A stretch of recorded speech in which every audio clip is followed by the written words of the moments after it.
நீங்க எப்போ டிஷர்ட் வாங்கினாலும் இந்த மாதிரி எழுதிருக்கா, cut before washing or wearing.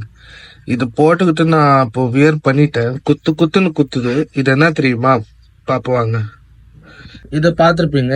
இது பேர் என்னன்னா RFID, அப்படின்னா ரேடியோ ஃப்ரீக்வன்சி ஐடென்டிஃபிகேஷன் நினைக்கிறேன். இது எதுக்காக யூஸ் பண்ணுறாங்கன்னா, மேனுஃபேக்சரிங் யூனிட்ல திருடாமல் இருக்கிறதுக்காக யூஸ் பண்ணுவாங்க. அதுவும் இல்லாமல் இன்வென்ட்ரி இருக்கு இல்லையா, இன்வென்ட்ரி பண்ணுவாங்க இல்லையா, எவ்வளோ வித்து இருக்கு என்ன ஏதுன்னு, அதுக்காக யூஸ் ஆகும்னா. இது ஒரு சிப் செட் மாதிரி இருக்கும் ஆக்சுவலி. ஸோ இது போட்டுக்கிட்டு நீங்கள் ட்ரெஸ்ஸை வியர் பண்ணாதீங்க. நீங்கள் வீட்டுக்கு வந்தோடனே இது ரிமூவ் பண்ணுறங்க. அது முக்கியமாக வாஷ் பண்ணும்போது ரிமூவ் பண்ணுங்க.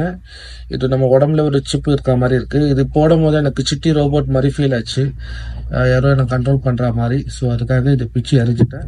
இது வீடியோவில் உங்களுக்கு சொல்லணும்னு நினச்சேன். நிறைய வாட்டி எனக்கு டவுட் வந்திருக்கு இது என்னவா இருக்கும் அப்படின்னு. இப்போ நான் அதை பற்றி படித்து தெரிஞ்சுக்கிட்டேன். இது பேர் RFID. ஸோ நெக்ஸ்ட் டைம் நீங்கள் போடும்போது